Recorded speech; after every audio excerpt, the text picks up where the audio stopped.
Ho, ho, ho. Here I am again with me, your host, Chuck Whelon, here at Urfspace Live. Urfspace Live, that's the current version of the Planet Earth podcast. Planet Urf Entertainment is the overarching brand. Within that, there are some sub-brands, one of which is Urfspace. And this show is currently called Urfspace Live. It's been through some other incarnations. If you've been with us through the beginning, you may remember when it didn't really have a name. Then it was called See You Next Wednesday. Then it was called the Zardoz Connection for a while, and then Planet Earth Live. Drawing with Amber. That was just one time a couple of weeks ago. It's me, your host Chuck Whelon, with my co-hosts Chris Porro and Amber Greenlee, and we talk about comics and music, and do some art and drawing. Maybe do some art and music, but mostly talk about it because we're too tired. We're too tired to do it. Amber's quite good. Amber's worn herself out doing Inktoberfest that we looked at. I had Inktober. That was fun. Yes. Inktoberfest is when you drink gallons of ink and you bathe in it. Just drink and draw. It puts a whole new meaning to drink and draw. You just pour it over yourself and let it run down your naked body. In the old days when artists didn't know any better, they would eat all this ink and they'd get a bit funny in the head, but they don't do that anymore. Is that like how hatters used to get mad because of all the mercury and stuff that they worked with in the hat making process? Painters get sick too. They still get sick. Paint still has some nasty stuff in it. Yeah. That's the story. Mad as a hatter. I don't know. No, it's true. Yeah, it's true. It's true. Yeah, the stuff that the chemicals and stuff that they used in the hat making process. It was mercury. It was and mercury they used it in the hat bands, and they'd touch it, and they didn't know it was toxic. And after a while, they didn't know it was bad for you, and so they literally went mad as a hatter. Yeah, and that's where that term came from, because the hatters just went crazy. According to some meme you saw. No, that's a real story. You were there. Look, unless you were there, it's only ever a story, isn't it? You never know for sure. World War II is just a story. My Google. So wait a second, Chuck. Are you saying the Holocaust didn't happen because no? You I'm not saying there? that.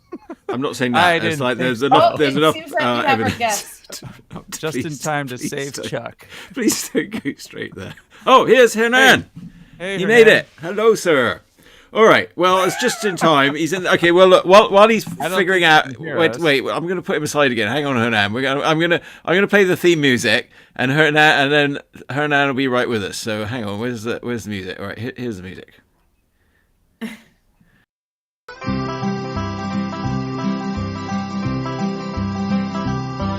One day I was wandering through the aisles of my art store.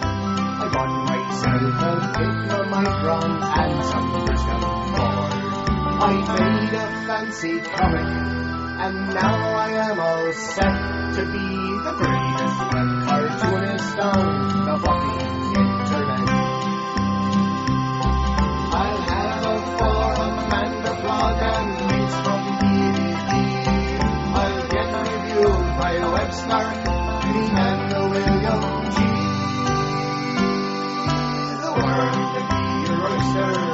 I think it's a safe bet when you're the greatest web cartoonist on the fucking internet. When you're the greatest web cartoonist on the fucking internet.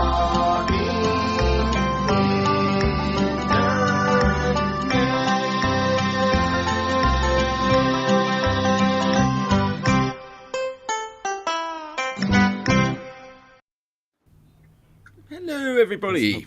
Hi. So there we go, and that's sort of how I plan to start the show.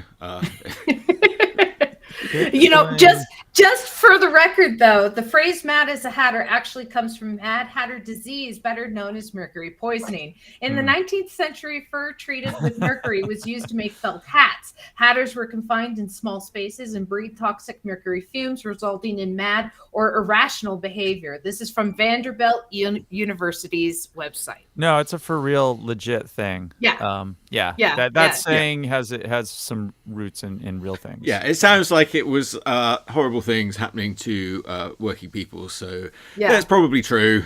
Because But the mercury don't listen makes to people the hat like me so smooth, with and soft. posh sounding accents telling you We seem to telling you not not to have worry about sound things from like that. Can you hear me? We can hear you. Hernan, Yes. hello, welcome. All right, I'm going to put you in the Laura? big window. You're a little Can you hear us at all? in the shadow, hear but everybody. that's I never can hear stopped us. You can hear Yeah, a I little can hear bit. Well- everybody. Oh yeah, I Okay. like how the light's reflecting off your glasses. Hey, Hernan, Hello. how are you? I'm all right.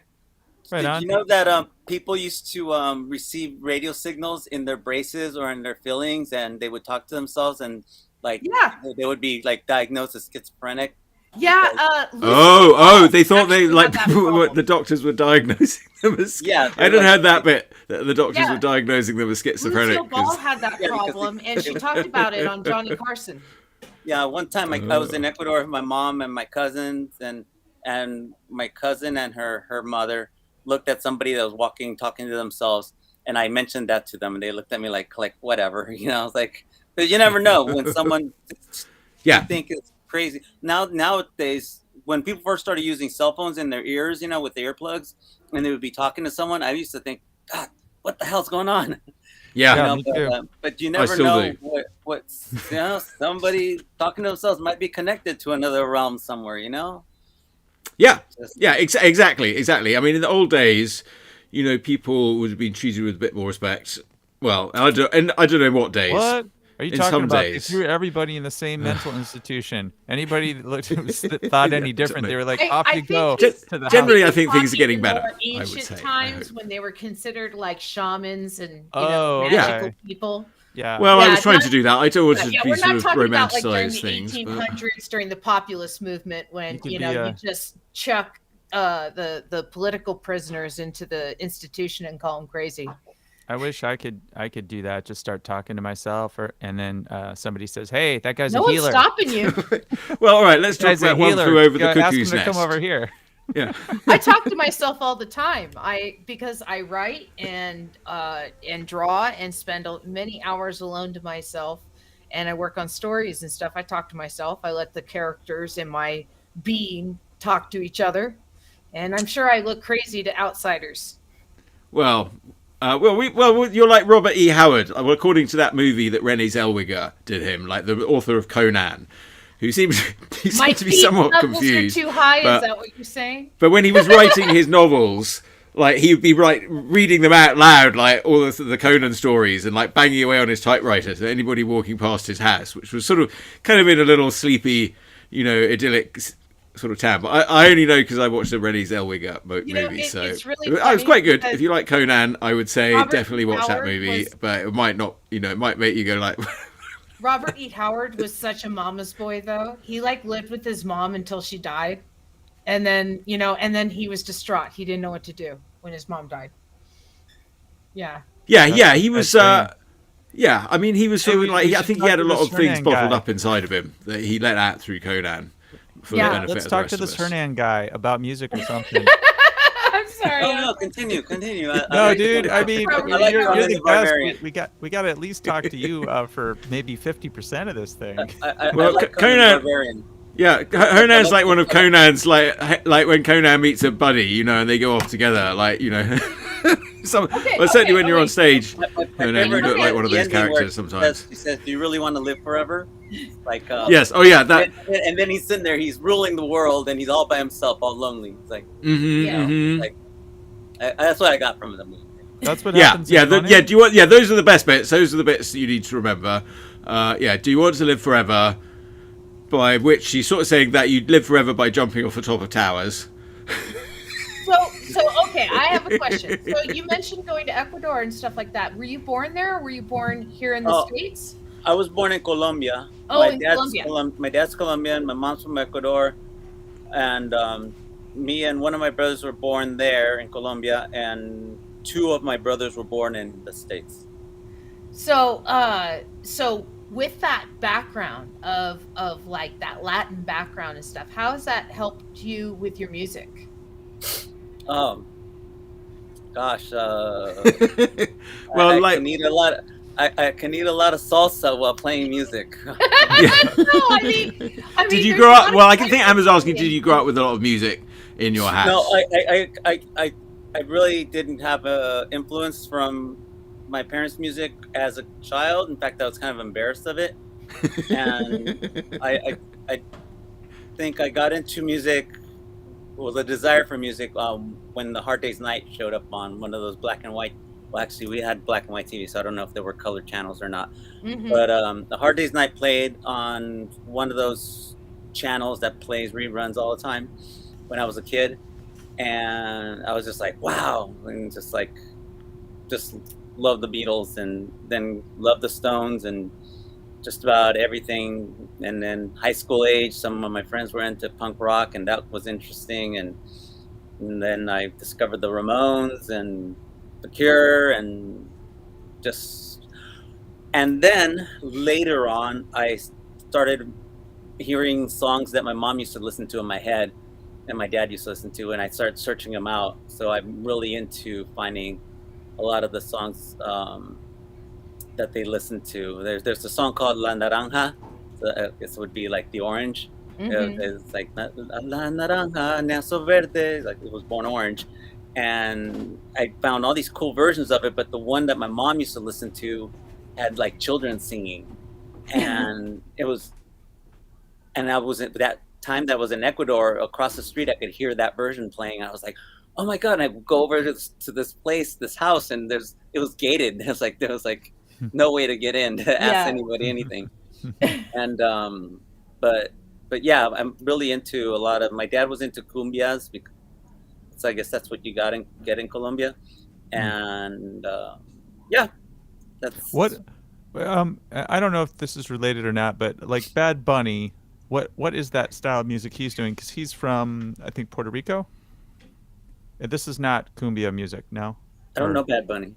Oh, yeah, I don't know you're not Bad up with Bunny. the kids. I don't really either, but yeah, I only he's know really Bad big now. Bunny because I have a 16-year-old, I guess. You're the only Yeah. hip one in the group.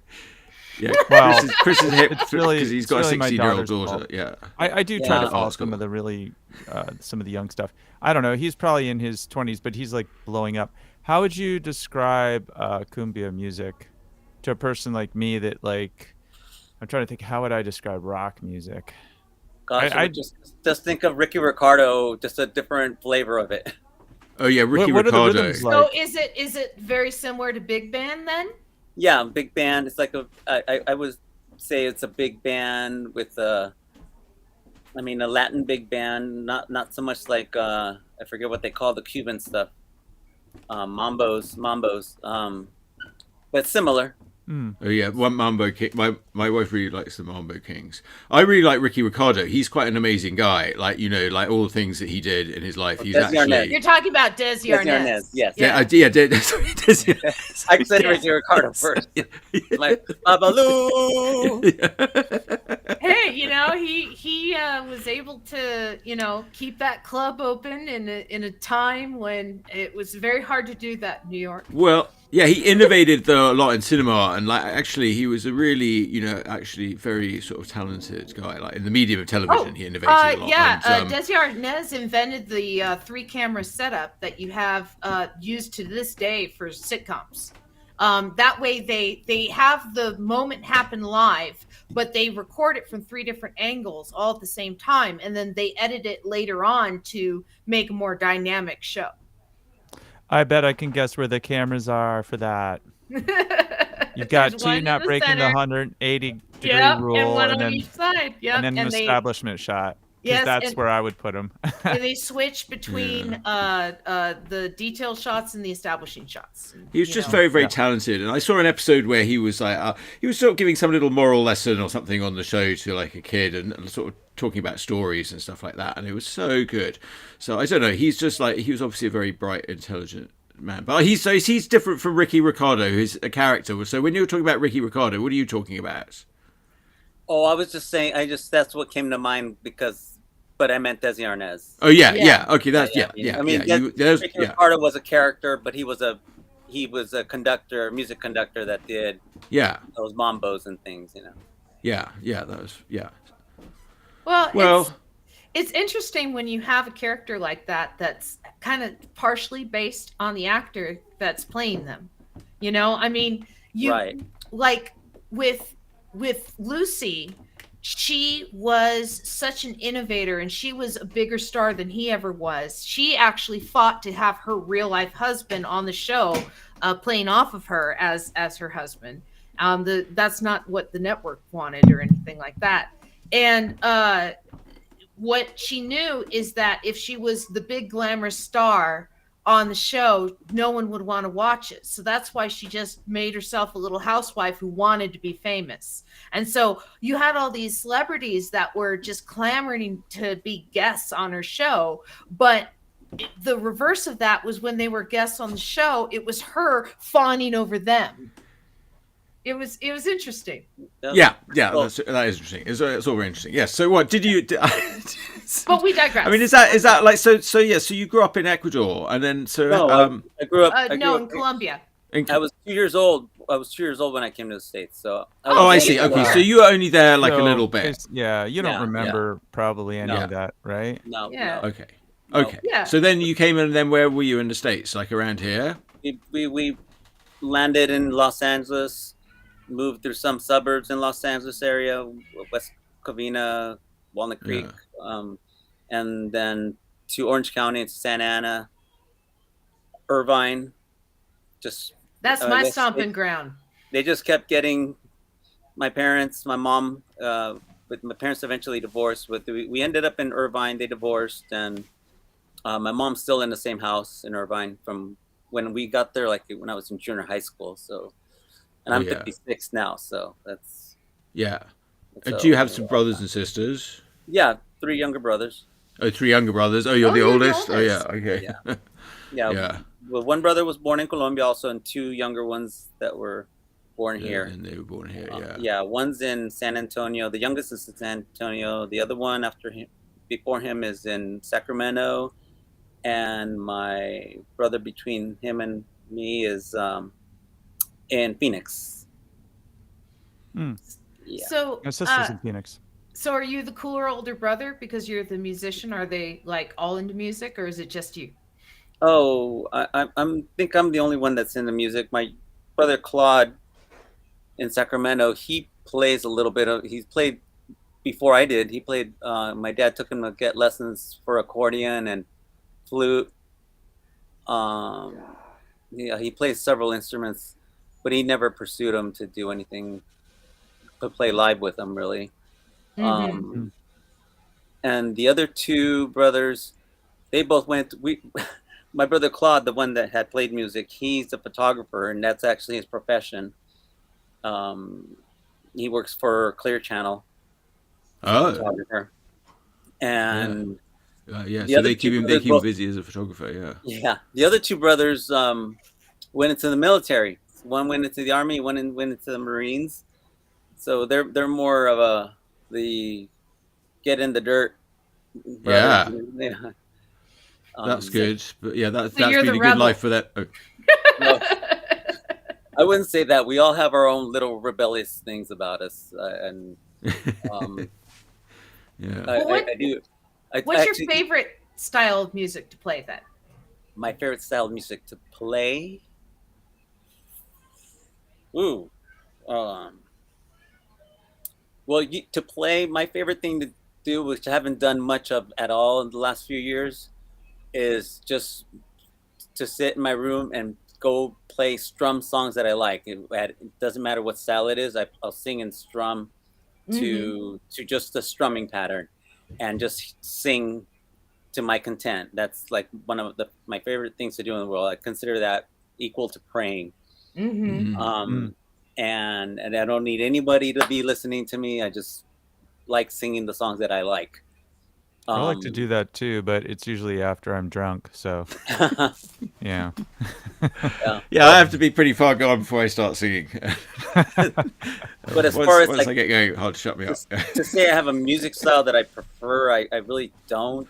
I mean, I used to go to a lot of open mics, and some of the people that would run them would say, "Man, that's a laugh." It's like you'd be singing the Carpenters, and next thing you're singing the Circle Jerks. I'm like, okay, whatever. Variety. I don't know Variety that hour. second band. Yeah. I mean, that's how those open mics are anyway. They're just kind of big variety hours. So, you know what I mean? But I just look at them as songs that I like. I don't. I really. I mean, I don't identify with any. I've been called a punk. I've been called a metalhead. I've been called all this, but I've never called myself any of that. I just don't see myself as anything specific like that. And you started with guitar? Did you already say that and I missed it? Or? Yeah, I asked my parents for a guitar when I was like 14 or something like that. Forget And how old did I you was. get an electric one or an acoustic? No, they got me a little acoustic, and Yeah. and I was trying to figure out didn't know how to tune it. Somehow someone told me how to tune it to itself, not necessarily how to tune it to the right key, but Right. Yeah. and then I got a Beatles sing along book, and I figured out where to put the fingers, and I was like, "Oh, I'm singing a song." Oh, that's cool. Oh, That's okay, where yeah, I'm yeah. at. No, that's a great feeling. You know. Oh, Amber, you were quite good the other day. Oh, you were no, doing yourself no. down. I mean, Oh, yeah, alright, Amber plays guitar. You're not pro, I but it sounded I pretty good to dabble, me. but I'm not a musician. Not like you guys. You guys like are in bands with other people where you have to cooperate and like, you know, read each other and stay in rhythm and stuff. And that's not me. Well, the key is to blame the bass player. When you think something goes wrong, you blame the bass player. I thought Well, you blamed can the blame drummer. the drummer too. Oh, Yeah, I thought you blamed the drummer. I thought I mean, that was. Look, I not don't if like the that drummer- one not if because the I drummer's play bigger drums. than you. But Blame the smallest one. yeah, blame the smallest. If it's Phil person in the band. Collins, definitely you can blame. But the least likely to stick up for themselves. That's how bands work. Now, what if you're someone like Shaky Graves, where you're your own band? It's like Do you one guys man not know one-man Shaky band? Graves? Mm-mm. Oh, do he not. does. Yeah, he does awesome stuff. He is a one man band. He plays. He's got a kick with a drum behind him, and so he's kicking while he's standing on stage playing guitar and singing with a harmonica, and sometimes he's got a 2-neck guitar, so he'll be like bass line, melody, bass line, melody. Yeah. Yeah, one of the guys in that community with Roxy and all them. This guy Sean, he plays a one-man band. I think it's called the One Man Band. He had a band called Band of 1,000 Names. But he does Sounds like the the show. one-man thing with the little drum and strumming guitar, and I think he has a harmonica as well too. Oh God, that sounds. I thought about like trying to play a kit and strum and sing at the same time. I just kind of gave that up pretty quick. Okay, Was that's not a like lot being of- the one-man not a lot of band. Yeah, fun. that's probably what I'd do if I was a musician. The one not a lot man of fun. band. I mean, Well, that's I because didn't you're a think it was a lot of fun. cartoonist. Cartoonists are used to being the Yeah. one man band. Yeah, we would cartoonists naturally would be one-man bands. Yeah. Yeah. We don't play well with others. And we don't mind looking stupid. Everyone thinking about what the hell are you doing? No, but seriously, if you haven't heard Shaky Graves, you should Google him and listen to him. He's good. Is he a one-man band? He's a one man band. Yeah. Yes, Okay. you just said. Shaky Graves. Yeah, Shaky Graves. Right, but Hernan, you're a solo act as Simon Ferocious on the CD, The Future Sounds of Urfspace. Is that- Track number 6, War. Very beautiful track that. Well, I guess I didn't quite know the lyrics till I you transcribed them, and I was like, oh, there seemed to be quite a lot going on there. It seemed like a story to me of sort of nostalgia and lost love, and the character's in love with someone, and she's, it sounds like maybe that gets a bit political. Like he's not political, she's more political, and then to me, she's like, I don't know. It doesn't explicitly say that, but I think, Well, she's sort of there, and yep. it's brought her to a sticky end. Well, you He's still there for her. And she may be like in a wheelchair or something. I don't even know. no, you I mean, most people read whatever their Yeah. experience reads into songs. Yeah, I read quite a lot into it. Yeah.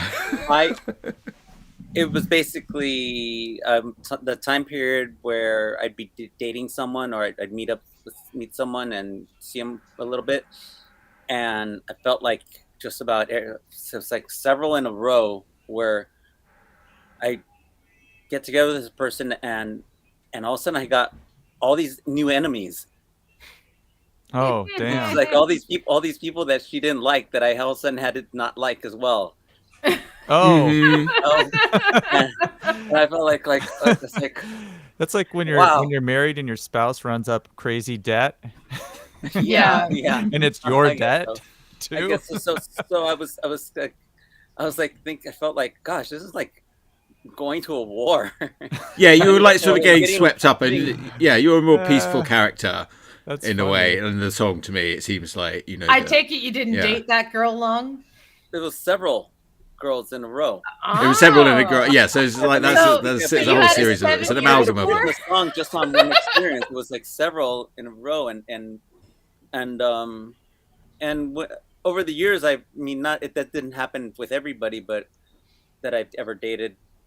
But over the years, several times it would pop up again. I think like, oh, it's that situation again. It's like, Yeah, so-and-so, to me in the song it feels like, you know, it's probably some real revolutionary war that she's getting swept up in, and next thing you know she's sort of like bleeding in your arms on the street, and you know she's paralyzed. You said she's paralyzed. Yes, So, yeah. yeah. Yeah, She's well, like- I just felt that's felt that's like, in my mind, I know, but when yeah. as I wrote it, I felt like okay, so I'm thinking like this is like going into relationships with like going into a war or something, and then I'm Yeah. thinking like I was thinking more of Arabian Nights caravan type of a war more than mortars and things like that. Yeah, I don't know. I just thinking of sort of more like yes, I guess. So Sounds that's more like romantic. the feel of the song is I'm trying to give it a caravan feel, you know. The guitar, if it's a guitar you hear in my head, I was hearing like an orchestra doing it.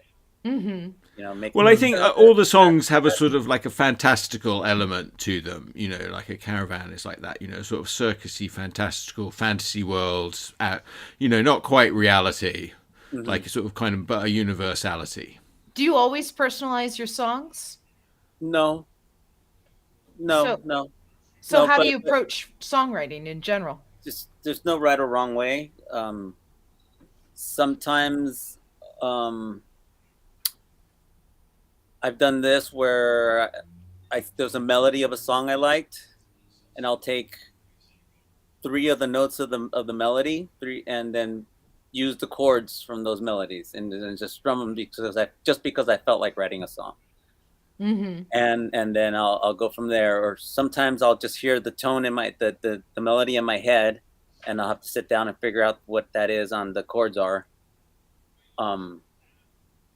And there's other times where you're just playing along with a drum machine, and you're doing all kinds of weird things, and all of a sudden you go, wow, that sounds cool, and you record yourself doing it, and then you go back and listen to it, and you build on it, you know. Just there's different ways to do it, and sometimes I'll go on something that's personal. Sometimes I'll make up a joke. I made a dumb song and never did anything with it, but just an example, I wrote a song called "Mary Had a Big Mutton" as opposed to "Mary Had a Little Lamb." That'd be. I could use said that mutton, on the right? next album. Yes, mutton is lamb. You didn't say muffin, did you? But I did say little, but not a little lamb. Yes. Yeah. Yes. She had a big mutton. She had a big old mutton. Yeah. A Well. big muffin. Mutton. Mutton. Yeah, big that's mutton. what I said. Muffin. Like mutton, not a lamb. Wait, MOTTUN? Mutton? I don't know how to spell it. Well, it's one of those funny words, isn't it? Because we don't really use it. It used to be quite Okay. popular. People Well, like All right, mutton. I got Mutton it is, now. Mutton is lamb meat, right? Yes. Well, no, it's sheep meat. So it's not Oh, it's really sheep anywhere meat? near as Oh, wait. nice as lamb. MUTTEN. Mutton. Well, It's I thought much it was- oh, tougher. sheep It's and much lamb are tougher pretty and close stringier. together. It's not pleasant. There's the reason people don't eat mutton, because it's not like, yeah. It's tender. Or I mean, it's tough. Is that what you're saying? Yeah. Well, I'm Like a the vegetarian. reason I we wouldn't eat be lamb, eating it like anyways, even so- though they're babies, we'll eat a baby sheep. So what- MUTTON. I'm sorry. The one that I had before was the name of a town. So what happens in this with Mary with this large mutton? just as it was sexual innuendo. Aha! Yeah. I Yeah, knew it. just- I was way ahead on this Yeah. one. Oh yeah. I mean, I was going to say in San Francisco, you'd be surprised if she didn't have a large mutton in the house or something. Yeah. Are you singing vocals on War? Is that you? Yes. Oh wow. Yeah. Yeah, I the- like those vocals. Yeah. The original recording, the first copy I sent you guys, I sent Chuck, and was done on Melody Assistant software on a G3 iMac. Melody Assistant has a little grid for drums. It has all kinds of things for $11. Is it like basically like a digital audio workstation like GarageBand or Pro Tools and stuff something like like that? But it looks simpler. Like didn't look fancy at all. Hmm. Just doesn't. It looks like a white screen with lines. Just not fancy. And so I programmed the drums on a grid, one drum at a time, and then I did the acoustic guitar strumming, the main strum, and I didn't have a bass at the time, so same acoustic guitar, I just hit the E note over and over and over again, and then pumped up the bass on the mixer, and just threw some of the effects that were in. It all went in through the 1/8-inch jack in the side of the computer. And so I was really happy with that for what it was. Just a microphone, acoustic guitar, and the software on this little computer. Yeah, I like the lo-fi aspect of it. You know, I was quite fond of the Mountain Goats like early on when they were like new. Well, I was like, I sort of like that kind of, you know. Yeah, I think you could like probably work distant it into quality. being a little more hi-fi, but I just didn't know how, and I still don't. But I gave, when you were talking about the specs for having it on the CD, I didn't know how to do any of that, and I didn't have any software for music on my computer right now. So I asked James Paulino to do it for me, and then he just went on and started adding some claps, some other drum loops, and a little real bass on top of the bass note that I had, and just more effects and things, and he spiced it up with. So I was happy with what he did. Okay, yeah. I can't remember what the specs were that we gave to you. I don't remember any of that. It was just the size of the file and yeah. I wonder, maybe we got an MP3 or something, and we're like, give us a wave, because I don't think they'll burn. Maybe they'll burn it MP3 to a CD. I don't know. I somewhere in I have a couple of computers that I need to pull the hard drives out that don't work anymore. Somewhere in there I have a wave of the original, but I didn't have it for you when you asked. Well, it sounds good. Whatever ended up on the album sounds good. So yeah, thank you. It's a good collection. Yeah, I was a couple times now. Since you guys had it streaming now, I have the whole album playing when I'm at the gym. Nice. It's pretty cool. Yeah, it came out really nice. Oh, good. Yeah, I mean, I still like to listen. I've listened to it so many times. It's me. But I still like to listen to it. Yeah, so have I. Well, I told you I had Lost Loser by Charm World stuck in my head for like 3 weeks after I came back from San Francisco. It's good. It's a catchy tune, and it is. Yeah. That's not their only catchy tune. They got so many. They have numerous tunes. Yes, they have four tunes released anyway, including that one, and they're all equally good. And I don't know, I just heard that one, and the theme of it was sort of so like where I thought, that would be a great opener, and it was like I was I don't know, I didn't really know them at that time, but I thought, well, maybe I can get them. I thought, I've got some good stuff on there already, and then Teresa was there at that show. And I'd met Teresa, and she'd been on this show, and that was just a bit random. I guess she just talked to me at like one of these art shows, like in North Beach, and she gave me her card, and I didn't even really remember. But I looked at the card, I was like, I quite liked her art on the card. I liked her art with the sort of circus thing. So I was thinking, that's quite similar to some of the circusy bits I was doing in Urfspace and stuff like that. So I was like, I'll ask her to come on the show. And was it that Live Worms studio? Yes, it was the Live Worms show. Yes. Yeah, I was there with her, I believe. Yes, yeah, you were probably there too. Yes. Yeah. And, yeah. I sort of afterwards I was like, I sort of yes. Now you say it, I remember you there too. But I sort of didn't have much memory, but it was just the cards. So, but then it was just a coincidence again that she happened to be there that night. It doesn't feel like it was so long ago to me, so it feels like all this has happened really quickly. Meeting you and everybody. It was like, yeah, sort of 6 months, I suppose, because it was sort of April time. Yeah. Well, how close knit is the San Francisco music community? I don't think it's, to me, it doesn't seem that close. There's little groups that are close to each other. But I don't feel like they're all close together. All those little groups aren't really close together to each other. It doesn't, at least to me, it doesn't feel like it. I don't could feel, be wrong. yeah, I could agree. be wrong, but yeah, I agree. I don't feel like there's like a one big like tent and everybody like is traveling inside that tent. Like you guys, like now that like I've been hanging out with Chuck and seeing a lot of these live shows, I do see a lot of the same people, but I think that's just one kind of little area inside, San Francisco music. Yeah. Like I mean, like Roxy's in a bunch of different projects and he brings together a bunch of people. And I feel like if you go to see one band, there's a good likelihood you're going to see another band that you've seen before, Yeah. Roxy's been a good connection to a lot of musicians and bands. He just has this revolving door of people coming in to play at his place and stuff. Good energy. Yeah. Good energy. Do you and Roxy go like way far back? Because I think Bruce from Charm World has known him for, I don't know, 20, 30 years. No, or Bruce something. known him for a long time. I've only known him since maybe the end of 2018 is when I met him. Okay, yeah, okay, so only just fairly recently then, yeah, really, yeah. Yeah. What with everything going on, yeah. So you just made me think of something. What'd you do during the pandemic? What did I do? Yeah, because you couldn't play shows. Oh, it does. I still played music in my room. I mean, I told you what my favorite thing to do is. Yeah. And I like to exercise, so I would run with a mask because people get out of your way if you didn't have a mask on when you're running outside in the wind. So they would get out of your way if you didn't have a mask on? Yeah, they would look at me like. I think that's the way to run then, without the mask. Yeah. Just clear everything out. Yeah. Everyone's like, oh my God, he's got no mask. Yeah. Like maybe sneeze a lot while you're running. I don't know.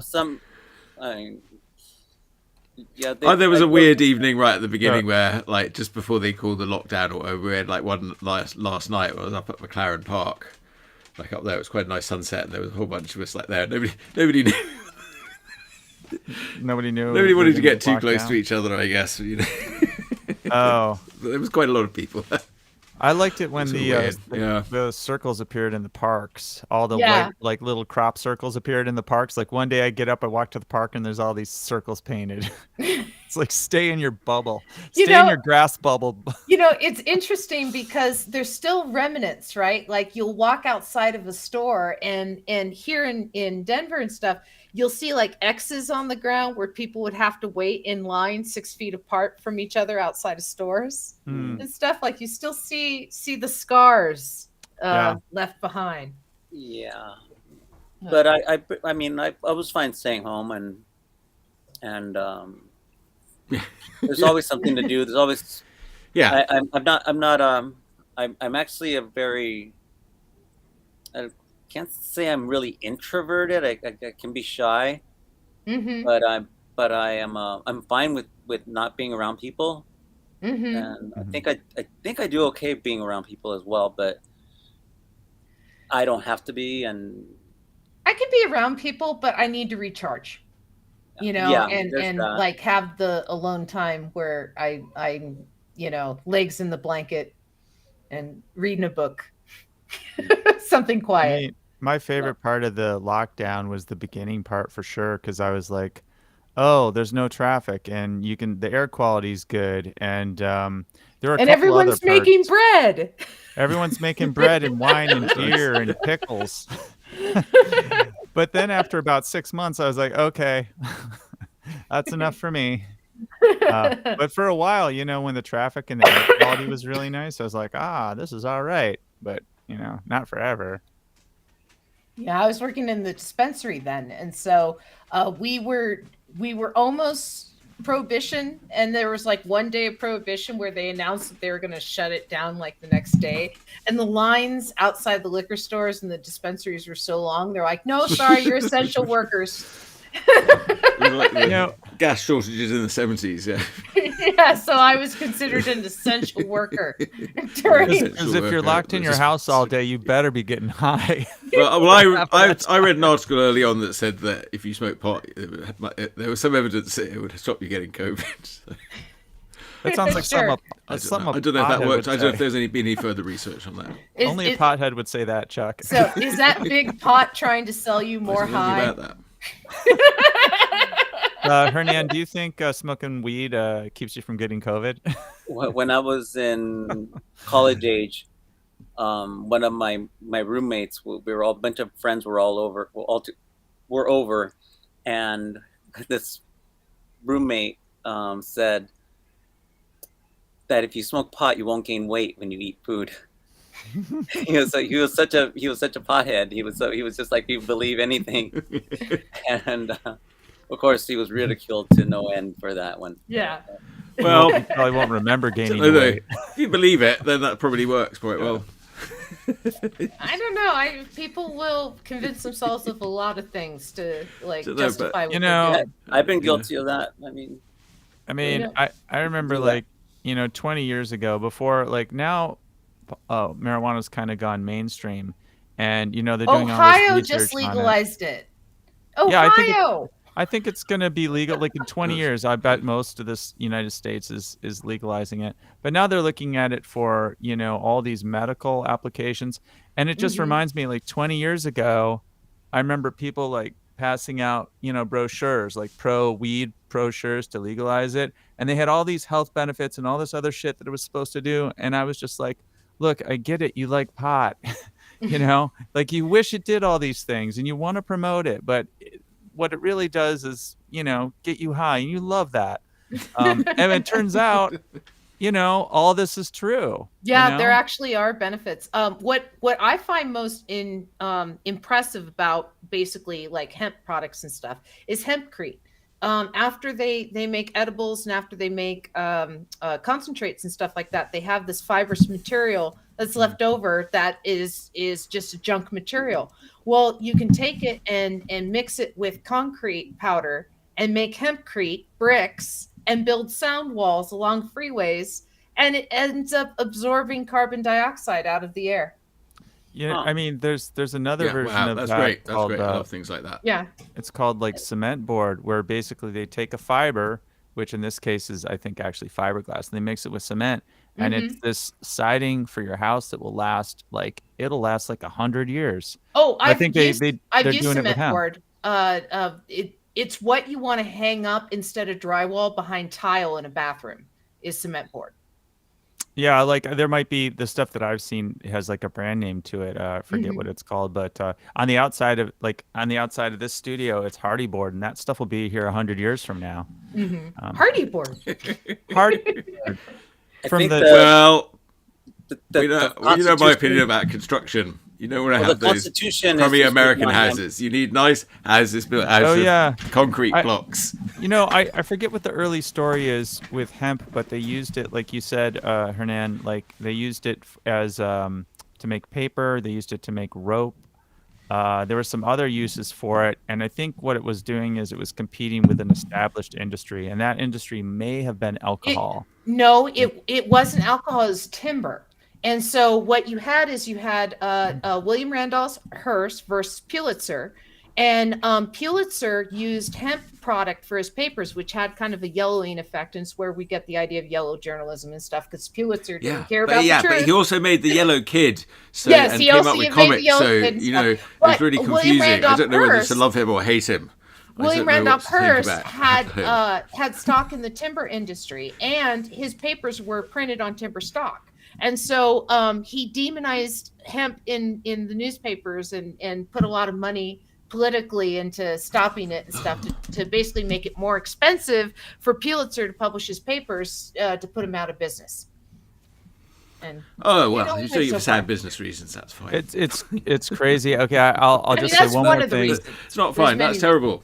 I'll just say That one more puts thing me off about Hearst. You see, weed. that's how you build places like Hearst Castle, with dirty tricks like that. Have Oh you guys, no, the worst thing about Hearst Castle, okay, the worst thing, this thing breaks my heart, is that there's lamps where the shades are made out of illuminated manuscripts. So they took beautiful illuminated manuscripts, beautiful parchment, from the 1600s or so, or maybe even before that, 1300s, 1000s. We don't know. And and they chopped it up, and now they're lampshades. I mean, maybe it was. And then he garbage, used the cuttings probably to light his cigars with, Probably, I don't know. and put But, on the fire. Yeah, if you want to know about like the opulence of waste, that to me is a wonderful metaphor for it. How did we get onto Maybe, this subject? I don't know. We were asking Hernan about what the Constitution was written on. Yeah. We were saying that it was written on hemp, so we technically, now that it's legal, we can start our own country and have our own constitution if we want to. We could. Yeah, we can smoke the Constitution. That's good. Once I the should word write gets one. out that the Constitution's smokable, it'll be even more popular than it already It is. would be. Everyone many- would have a copy. Many of the founding fathers grew hemp, and Make many rope of them owned amber. slaves Well, too. that may have something so- to do with current problem. To make rope, Amber. Yeah. What the slaves that to make explains rope? everything. Is that Yeah. what you're saying? That is what I'm saying. The slaves probably did Okay. make the rope, but what I'm saying is, I don't think they were Not getting high. Were they justified. getting high? They might have been. I don't know. Oh, Yeah.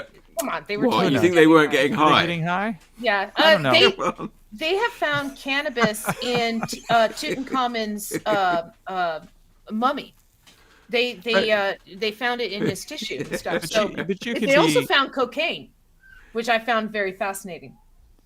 Where do you get?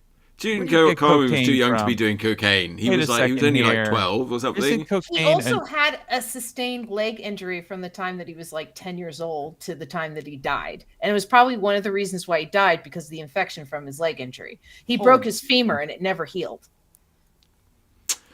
Those crafty priests, they wanted read to a lot. move. They wanted to Hernan, move I'm the. sorry, They I'm wanted a to wealth move of the useless temples facts. back from Tel Alamana back down to, what old Akhenaten and his wife Nefertiti. He'd moved all the temples up to Tel Alamana and was proclaiming like that there was only one God and that it was a God of love. And the priests didn't really like that. So then, when all that was left was the young boy king, he was convinced to move them back down to the old base there at Memphis or whatever. That's And more or less also the name for it. acknowledge the other gods and, Yeah, there's and a re-acknowledge bunch the of old stuff gods that- and all this, and then they bumped him off. So, well done, priests. Sorry. I think Oh, sorry. I think the religious figures get upset when introducing different gods, religions, or so forth interferes with their finances. Absolutely. Yes. Yeah, that's when I think I heard a story about someone said that Japan never did any Buddhists never did any violence to people, and then I found a story that actually missionaries went to Japan, and they were very nice to them at first, but then the missionary said, "Well, now that you've converted, this all belongs to God." Man, And so and chop chop. Yep. land Chop, grab. chop. Yeah. Use those Shaolin skills. Yes. Well, no, Yeah, Shaolin Shaolin's is Chinese. is Chinese. I'm sorry. Use those Yeah. samurai skills. skills. Yes. It's funny. I actually found a writing the other day that was the first recorded instance of a cat in Japan, and it was a 13-year-old son of the emperor, and he was given a black cat as a gift from one of the ships coming from Europe. And so he was talking about how great his cat was, and it was better than any other cat that's been on the earth, and he liked it. He liked how it struck out its needles. It was good. Needles. Yeah, instead of his claws, he called them his Yeah. needles. Was it a I thought that porcupine? was cute. That was cute. Amber does have 4 cats, though, so she's bad. Yes. Don't let. She's like a cat in that she'll get distracted by another cat, and then. Then this of the next cats- thing you know, the show's going to be nothing about cats. You're going to keep these cats. Speaking of cats, I'm can I plug my show? Yeah. Yes. Oh, yes, Oh, yes. I yeah. was going to ask you. Yes, you've Yeah. got a big show coming up. Yeah, tell us about that. Yes. So, we're playing Japanese Baby. He's playing 2 sets at Mayes Oyster House. It's not an oyster house, really. It was the name of the restaurant, but it's just a bar now. Over on Polk Street here in San Francisco. Oh, yeah, my old hood. And yeah, it was interesting how this came about because in the past, Japanese Baby with other band members in the past has played for like the children's toys thing, Toys for Tots type of thing, Christmas type of thing. Everything went to the charity and so forth. Then in the recent years, lady that I know, Jennifer Polanco, she's in a band called Screaming Creatures, I believe is what it's called now. It used to be Sexy Nightmare. Anyway, she does a thing at the bistro in Hayward for kids in Uganda, for some orphanage in Uganda. And we played at that.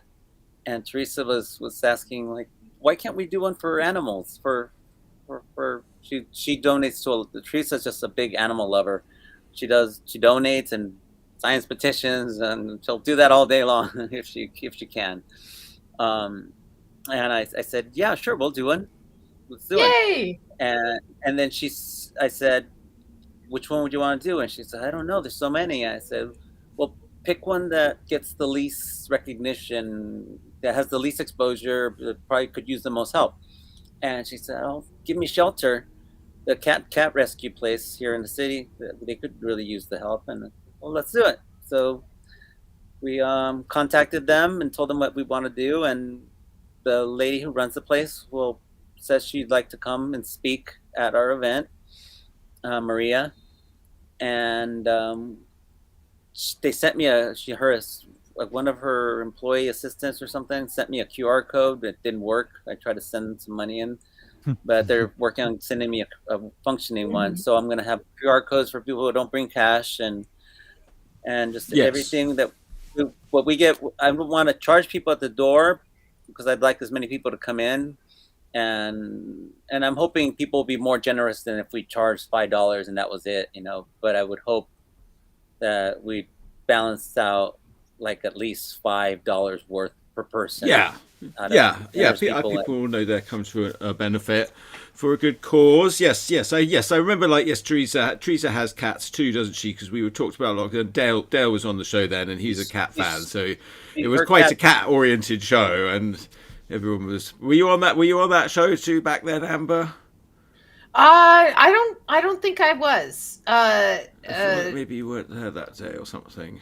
Yeah, I don't think I was on the show at that time. I think it was when Dale was still doing the show. It's too many shows, man. I was probably on that. You were on that show, yes. Yeah, but I don't remember anything about it. Well, I just remember it was a lot of Dale and Teresa going on about cats. Oh, that might be it. I like cats too. I don't have one. My right eyes now, really, really small like this.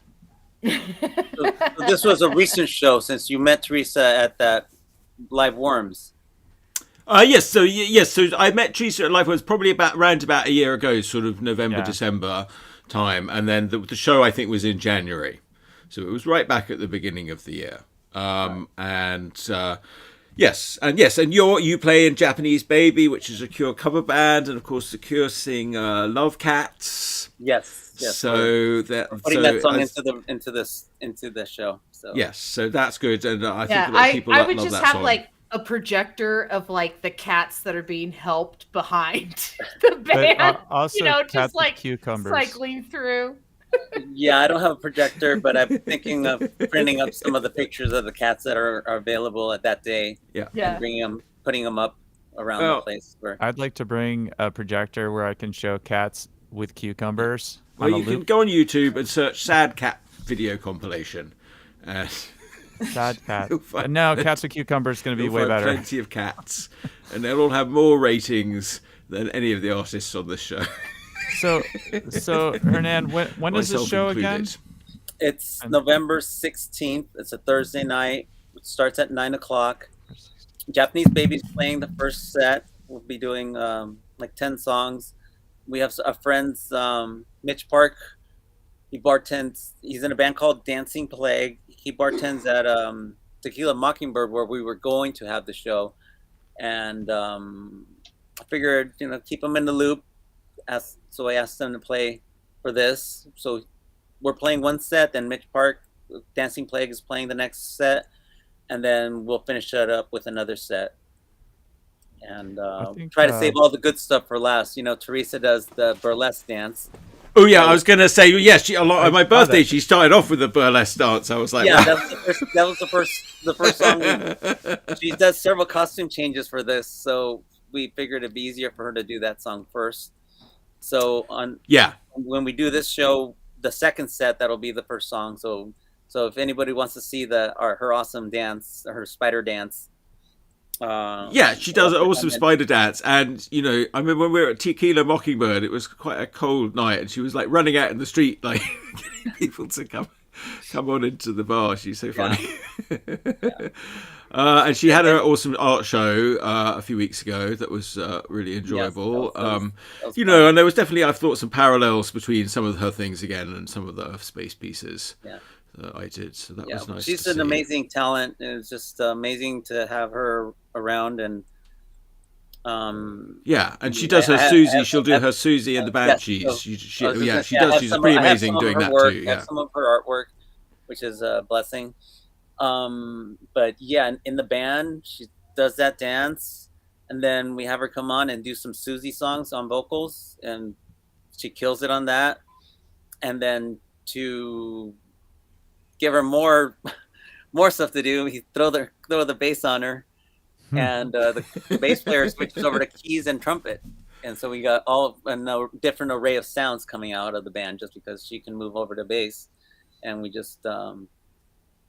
we're using her to her fullest potential at the time, and I believe that she's gonna put more input into the band as time goes on. Yes, and did you know her a long time too? We met in Mick Jagger's birthday in 2011. Okay, at the Stork Club, they were having a Rolling Stones tribute night for Mick Jagger's birthday, and she was displaying some art there that day with a friend of hers. They both had paintings up, and we got to talking. We got to be friends, and I saw her again at a show I did. I was playing guitar for a band called Madam and the Ants, and we had opened up for. That's a good one. We had opened up for. Gosh, I forget. Oh, the Destroyer, the Kiss tribute band, was the headliner, and they were there to see them, and I was like, "Hey!" So we got to be friends that way. Then we'd see each other at karaoke here and there. So when you're working with other people, like, how's the collaboration? Is it something that happens in a spark in a moment while you guys are like in the same room together? Is it a back and forth, like you're hitting a ping pong ball? Oh, like how do you put together songs with other people? Well, for the cover band. Oh, with a cover band, you send them the song, and you say, "Learn it this way." Well, yeah, but we'll work with it. But that's as far as I played for other people, but not too much, so that I can remember, and my abilities weren't as developed. I'm really not. I don't really know that much. I'm very, how do I say it? I have a lot to learn before I can start saying that I'm an accomplished musician. But, but I, in the past, I would be in a band and they'd tell me the chord progression, or I'd figure out if it was a singer and they were singing the melody, I'd figure out what the chord progression was for them. But back then I basically just played bar chords or open chords and would figure out a melody or something on the guitar. Nowadays I use a lot of the Cage system. you would know what that is, Chris. The cage system? Yeah, well, maybe you don't. No, that's I guess that's me sounding really confident about it. no. Sorry. No, Okay, so no, So no, my go- imagination is I exploding kinda- with Nicolas Cage locked in a okay, cage. open chords. Open chords are Yeah, like yeah. C chord, a D chord, Mhm. and I mean, I figured this out early on, but I never implemented it because it's so hard to do. If you take your index finger and use that as the bar, you can do like a bar chord of a D shape, You can, or a but like C, an open D? yeah, like the open D shape, Oh, and you can bar that into a D, and you don't necessarily have to do the barring of them. You can just do the triads, the shape of those first three of the D, and any of the notes in between, all along the strings, and you just figure out different voicings. So nowadays, here's an example: me playing in Roxy's band, Black Crow King. It's Nick Cave songs, and there's really not a lot of guitar. There's some guitar acoustic strumming, but there's a lot of violins and pianos and stuff. So I like just- Roxy's version. I don't know. Nick Cave's all right. He's a bit of an old misery. I'll mess around Roxy's with more. I enjoy Roxy more than Nick Cave. yeah, he's animated. Yeah. So I'll figure out some effects, some chorus, flangers, and stuff along with some distortion, and just play a lot of these triad notes from chords based on the Cage thing, and come up with different voicings for things. To me it'll mimic a lot of those orchestrated sounds that you hear in songs. so the cage system is kind of like if you take your open chords and you basically like do some barring with your index finger, and then you can move those open chords all around the fretboard. Yeah. Is that it? Yeah. It's and I don't want to sound like I think I know it all because by saying Cage, because I've heard Cage before for a long time, but I never put two and two together that that's what it was, even though I knew about barring open chord shapes. I mean, but You guys are speaking French to me.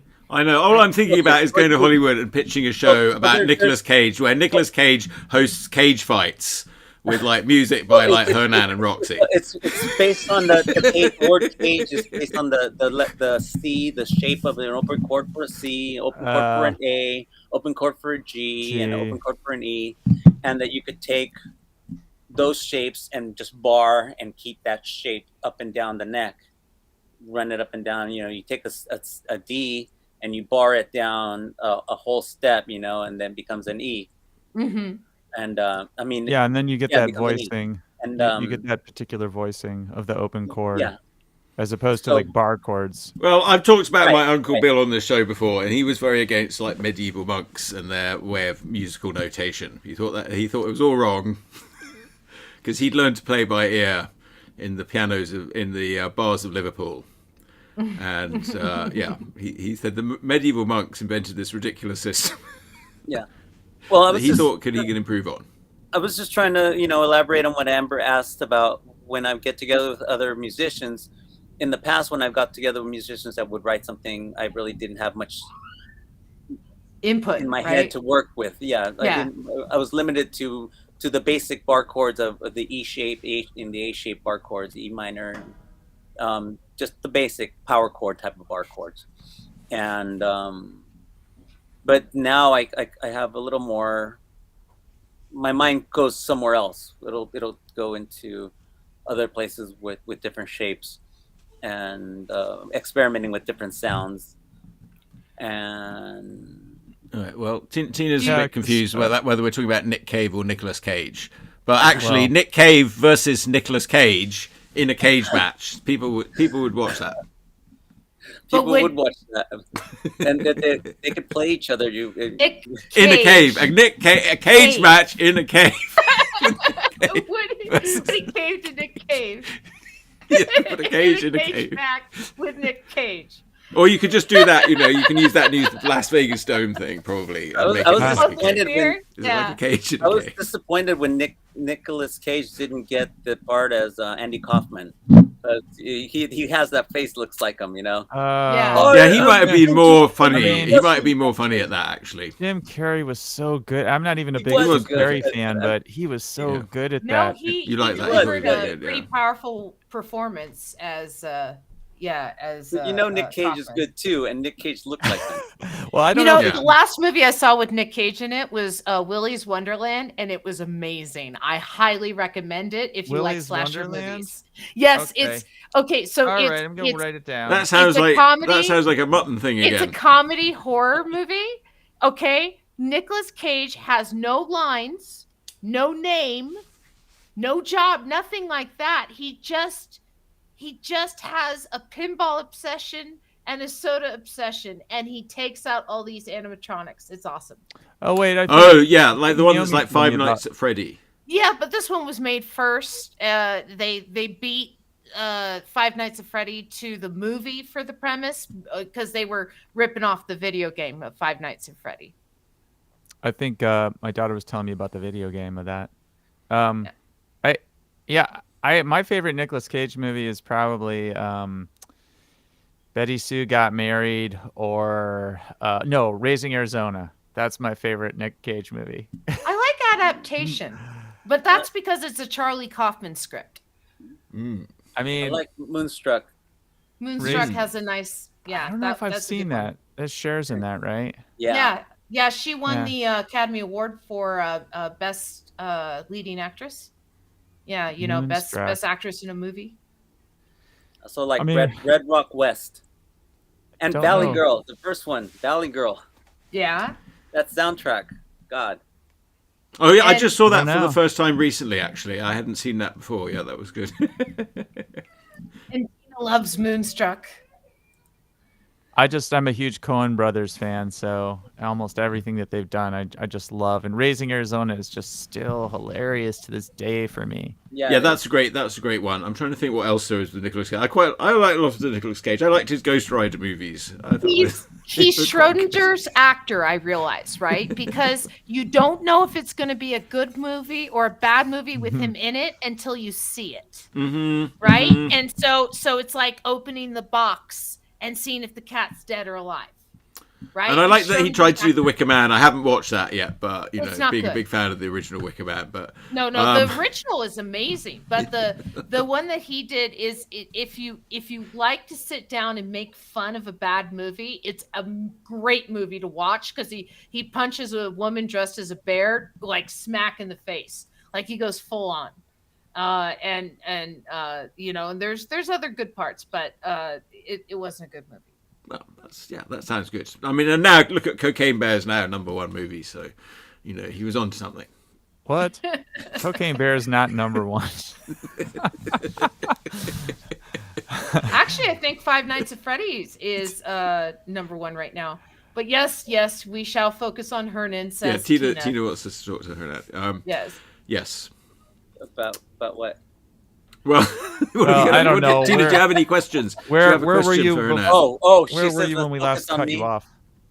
Um, Well, where did we last interrupt you? Let's pick up there. I wasn't being interrupted. We were talking about the cage system, and Oh yeah. Oh yeah, it was the Nicolas Cage. Oh, yeah, wasn't it? yeah, It yeah. was the, Yes, it was the Nicolas And then you- Cage versus Nick Cave in a cage match in a cave. So okay, so you're talking about the cage system, but what about like the wheel of fits? Do you ever use that in your songwriting?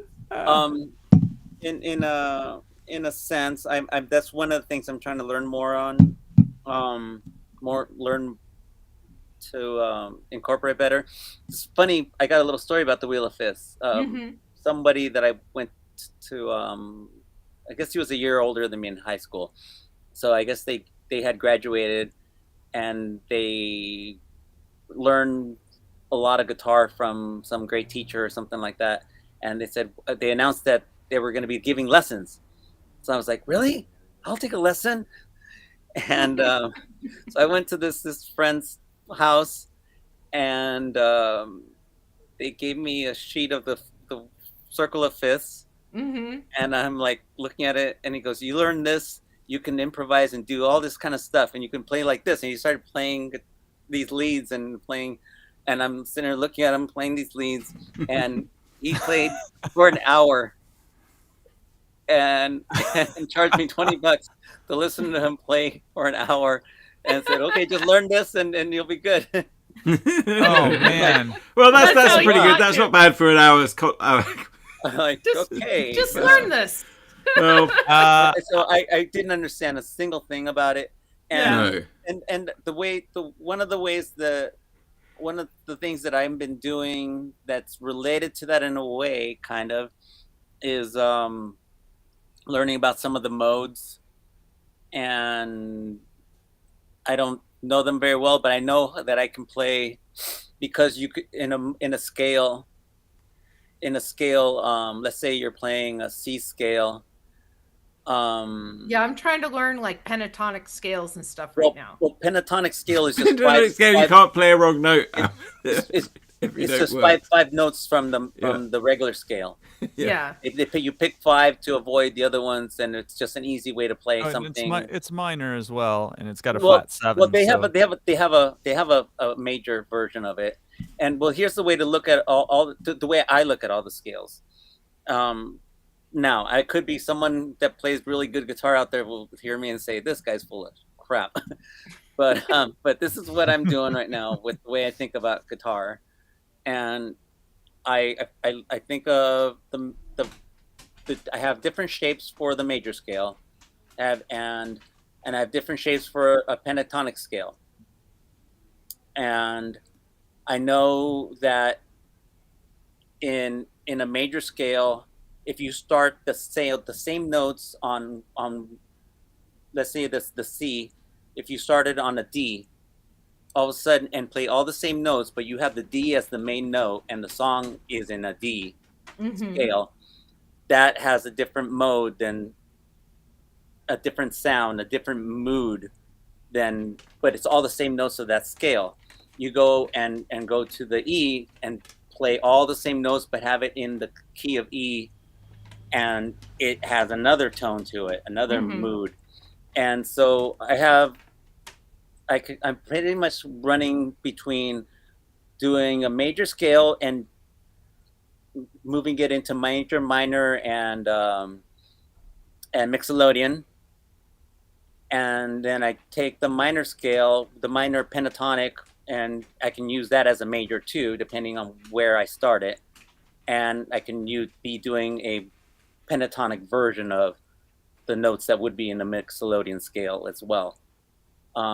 So that's kind of the way I just look at it right now. And I would like to work my mind into tapping into the other modes at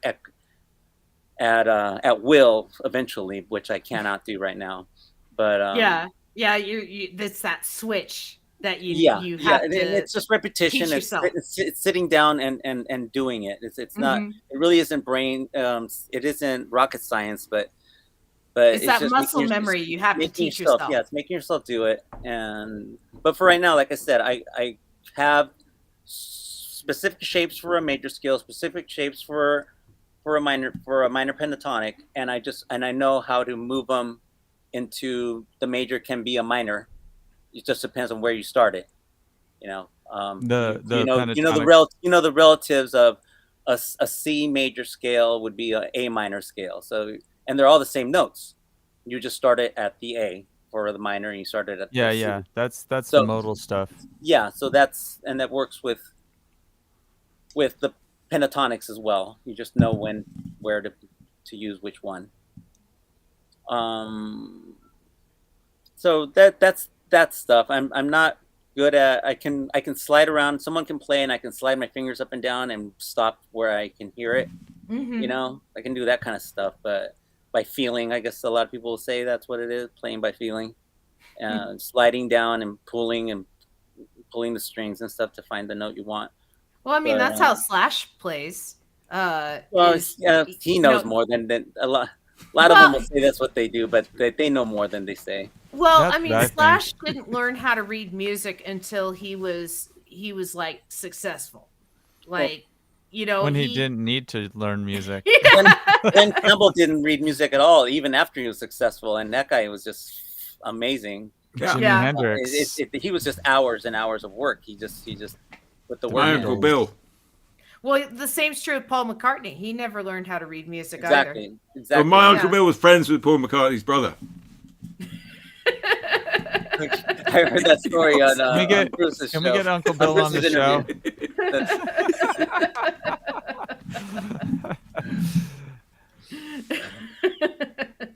either. Sorry, I'm just laughing at Uncle Bill.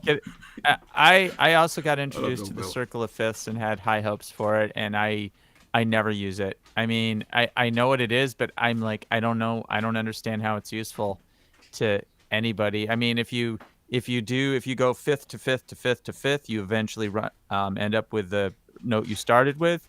You know, it cycles back, and they're all very natural changes. But I've never if I've used it as a songwriter, it's just been instinctual. It wasn't me saying, what does the Circle of Fifths have to say about this? Right. That- Well, a lot of people. I think I look at music. Not that kind of music knowledge is just a communication skill with other musicians that know it. You can. Some know it, some don't. If they know it, you can communicate what you're trying to say a lot easier by knowing what it is. Because it gives you know? vocabulary to be able to say it. Yes. Yeah. I mean, I'm like that too, where I think I'll have songs where I change from a chord that's a major, and in the middle of the song, that same chord will turn into a minor, and it gives it a shift. There's probably some explanation in technical terms of what that is, but I don't know what it is. Yeah, that's what Leonard Cohen's always singing about, isn't it? He goes to the major chord. I never really understand what he's talking about. Oh, the major fifth. The major fifth. The major lift, the minor fall, the minor fall. Yeah, the minor fall, the major lift. Description of what he's actually singing at the same time. It's pretty funny as he's kind of doing it. As he's that's what I figured it was, but I was like, it sounds good.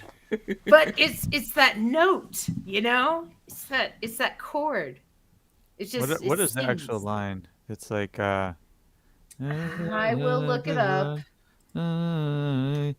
Well, It is goes that like from Hallelujah? Because I mean, goes like there's a million verses. Like it goes like this. That's why there's so many cover versions, because you can just just cover your favorite verses. It's it goes like this: the fourth, the fifth, the minor fall, the major lift. The baffled king composing Hallelujah. That's the line. Yeah, that's a great song. That's a great line. Yeah, I agree. it took him forever to write that song, I guess. It goes like this: the fourth, the fifth, the minor fall, the major lift. The baffled king composed his Hallelujah. Yeah, so you're right. I just had to look up the lyrics myself. How many verses does that song have? I think it has 5 because I learned it's them more all than at that. one point, but It's got like 100 verses or something. I wasn't going to sing them live because most people don't. I think It says Is it 6 here. 6? Yeah. Six. It might be 6. There's a lot, and they're all good, but it's a No, pretty there's long more. song. There's a lot more. There's a lot more. Yeah, Well, there's he was a lot. writing it for years. The basic one that the Rufus Wainwright, whatever his name is, version.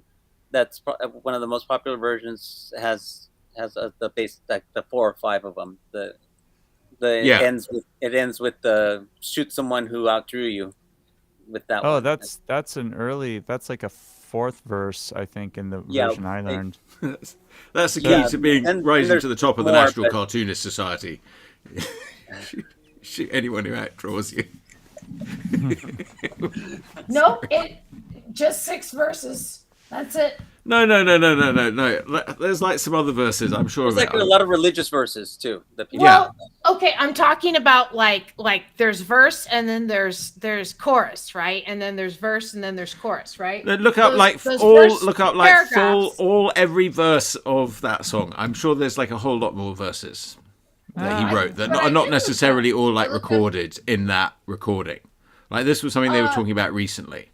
Well, Okay. I mean that. I did like find I a said, link Chuck. that said that there's 15 of them. I've read various places that there were in fact 15 verses written by Cohen for Hallelujah. Is this true? I've spent a great many hours searching for places.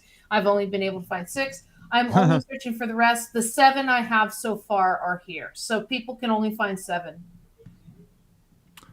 Yeah. Does it talk about? I think it took him 5 years for the finished version of the song, the version that everybody knows, to come out. Like from the time it was a very long song, and I think he messed with it for a long time. I think it was worth it. Gina's asking about my tattoos. Oh yeah. They were showing at the show. Oh yeah, Tina, it's a spider. It's a spider. Where's Yeah. is the body on your back or your chest? I have one facing up on the front and one facing down in the back. Oh, that's a cool And, idea. and everybody can come see it at our show on my second set. Help the cats. That's how you do it, people. The right first there. the first set, I will be wearing a shirt covering everything, and in the second set, I'll take that off and just wear the tape. I tape my body up, so you'll be able to see the spiders. But yes, it's all about the cats. It's all about just giving something back to people who are helping. They're helping the shelter. They have this shelter for cats. They're rescuing cats and try to see if we can give a little towards them. Where is the shelter? Is it like if people want to go down and like rescue them or whatever? It's here in the city? They have an office. I think it's for some reason I think it's in Stone. Oh, in the mall? Yeah, I think it's over there, but actually I'm not sure. Let me look at their website. My daughter's over there a lot, actually, that Stonestown area. I might be wrong. Yeah, they like to hang out at the mall there, those teenagers. I've noticed They do, that. yeah. Apparently that's still a thing. Yeah, it's coming back into fashion. It's not a virtual mall. They like it more now. It's Real all one. desolate and half the shops are closed. It's off a slope. Yeah, it's 1591 slope. Let me look at the little map here. I'm like, Oh, 1591 slope. Okay, by or the is that zoo? the little? Is that the little mall that's like out there as well? By the Big Five, where that's By the Big 5. oh, this yeah. Isn't there a little mall there? Just for Less, Big Five, UPS. It's between Ocean. It's like by 34th, Ocean, Slope, that area. Tina probably knows. There's a little mall there, right? It looks like from here, Yes. it looks like there's a mall there. Yeah, Tina. Just for that. Tina goes out that way. I'm not too sure. Lakeshore Pizza. I think I've been to Big Five at one point. Oh no, Hawaiian Barbecue. Go have lunch there and get a cat. Yeah, have lunch there. Get a cat. Yeah. Yeah. Yeah, everyone Come just for the wants a lunch, cat. leave with a cat. Yeah, everyone just wants a cat. Everyone. Oh, Is I that hear a cat in the background there? I just think Kitties. I'm not sure it's a cat or your Yay. daughter.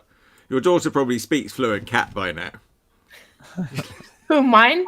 Yeah, lives in a house with 4 cats. She probably thinks she is a She- cat. She meows with the cats. She has little scratches all over her hands right now because she Yeah. is learning that when the cats say no to leave me alone, like Yeah. they mean it. When they So- start hissing, yeah, Yeah. exactly. And I'm trying to teach her that you got to listen and pay attention to the cat. It's telling you what it wants. Yeah, You yeah. know, My son and wasn't too keen left on the alone. cats. They were like, give him a whack. He's more a dog person now. Sometimes the cats will be like, pet me, pet me, pet me. Yeah. Mm-hmm. Well, it depends on where you pet them. Some cats only have specific areas they like to be pet. And Yeah, so they some of wanna them can be really pet. touchy. They're like, pet And- me here, but if you yeah, touch me and- there, I'm gonna bite you. Exactly. My new cat, the stray that we just picked up. He likes to be pet behind his ears, but if you touch him on his chest, he'll bite you. Hmm. And he doesn't like his butt being touched either. me either. So he, Well, It all depends on the cat. Teresa's cat that passed away last a little bit after Christmas. Aw. Kim, he was a dream. He would pet him, touch his paws, and Oh, he was never acted bad. I had a cat named Phoebe who I loved very much, and she was really smart. And I used to play I used to roll up little paper balls and we smack them back and forth to each other. And really smart, but I couldn't pet her for very long. She'd like come, like pet me, no matter where I pet her. She's like after like 2 or 3 pets in, she'd like just like okay. It's like that's it. No, I just wanted you to Maybe acknowledge it's the petting. Yeah, maybe it's a girl cat thing. I don't know. Yeah, well, girl cats are very they're very picky about their people. They generally attach themselves to one person in a family, and like that's their favorite. And then they'll have secondaries and stuff, you know, if that person's not around. But if that person's around, they're like with that person. Male cats, on the other hand, are a lot more easygoing. They tend to just love everybody in the house, and so it just depends on what you have. Yeah. How many cats are going to be up for adoption? I don't know.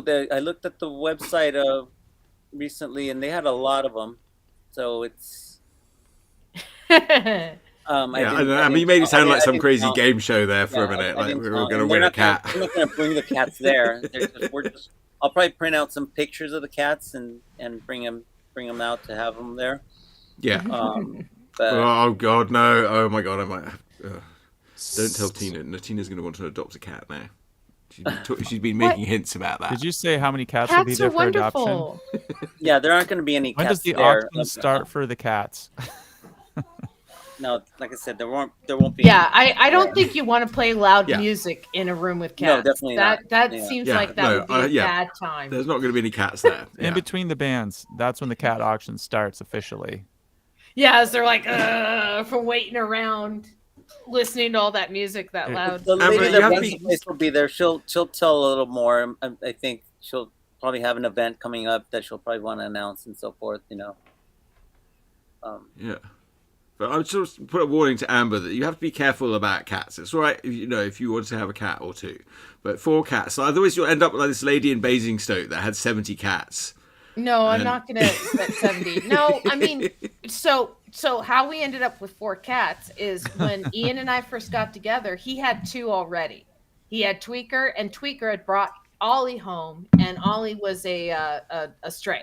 And so he had Tweaker, his cat that he'd had for forever, and then he had Oliver.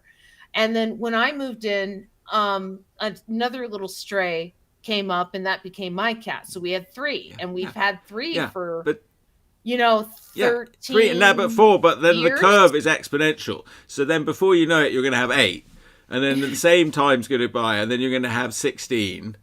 And then, it's not very far from there. And a couple more doublings, and you're already at 17. We only had it can happen within the space of a few years. It's just that this guy was a little stray that was coming up on our porch, and it's snowing outside. Yeah, that's how they get you. I know. This guy that used to drum for Japanese Baby, he was the first. I answered his ad for a Cure cover band. He was a drummer, and he switched to bass later on. But his name is Justin.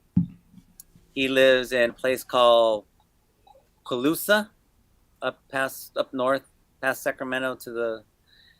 Anyways, he lives at a house and he has 15 cats. 15. Yeah. That's not many more than you, Amber, because they go exponentially. So 4 goes to 8, goes to 16. Okay, that is that is literally almost 4 times the amount of cats. No, it's actually, but it's only 2 times the amount of cats because it's doubles. Like you double 4 to 8 to 16, so you're there already. No, I'm not. Because they double. Double. You don't just add 1 at a time. Each one brings another one. Chuck's doing a cat intervention, and then pretty soon there's it smells like every cat for like hundreds of miles around. Like so, knows this is Cat Central. Like if you're a cat and you just want to have an easy life, just head there. It's like gravity. That's what they want. That's all cats are interested in. I'm just going to be the center of the cat hellmouth. Large cat masses attract smaller cat masses. Mm-hmm. Yes, I see. So it's cat physics now. It's cat physics. Yeah, it can't be they argued are liquid. with. Cats are liquid. They will fit into any shape you give them. So All right. Well, Hernan, look. It's about 8 o'clock now, so that's the time for the show. Well, I was And gonna since see we're if only talking about Hernan cats, I wanted to don't think the say internet anything needs else it. to wrap things up. Is there anything else you wanted to say, Hernan, before Well, we wrap up here? Now, and then the modes and the scales when you go into. Just kidding. Can we talk about the what's it called, the cave thing again? Oh, Have we the got Maybe a I'll link link to the to cat that. Nick benefits? Cage versus Nick Cage. The- Can you the say case there, Mixolydian?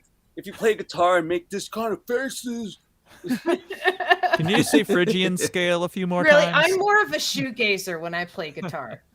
I'm like this. I look down and I play. No, that's no good. No, Come out, you have to please, come out. share your emotion out with the world, Amber. Shine out your to see our light. show. Shine Come your out to- light out. Come out to see our show, Japanese Baby with Dancing Plague for Love Cats. Give Me Shelters benefit.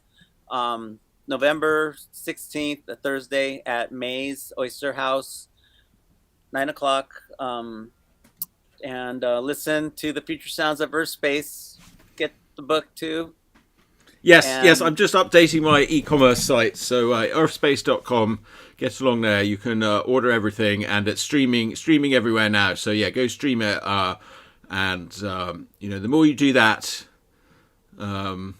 I don't know, the more the royalties come in. But I don't know. You have to And- stream it like hundreds of If people thousands of listen to my times. song, if you listen to my song, it'll give me incentive to record more stuff. Yes.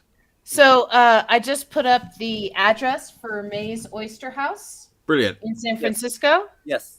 And then you said it was what time? 7 p.m.? No, 9. 9 p.m.? 9. Thursday the 16th. Yes. Okay. Oyster House. Thursday the 15th, 16th. 16th. 16th.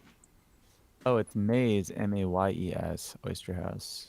Yeah. I'm checking it out. Oh, you know what? Lower My friend Nob Amy Hill. from the band is also having her event on that night at Bissap Boap. So that's 2 events. All right. You're a well, popular guy. You know, And a we're lot of people wait have an a event. second. I'm- Isn't that on a yeah. Thursday? Well, Isn't I'm that pre-committed Thursday? to this one though. What day is this I'm on? Hernan's events I've known about for ages, but I've Thursday. Thursday. Oh, okay. Yeah. Wow. So everything is on Thursday. That's the day of show. All right. Well, okay. 9.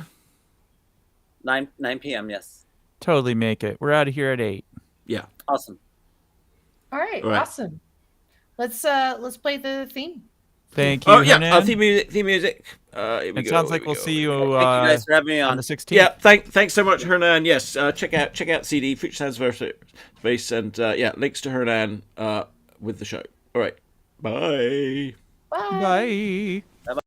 Here's a theme song for Chuck Whelon Showy.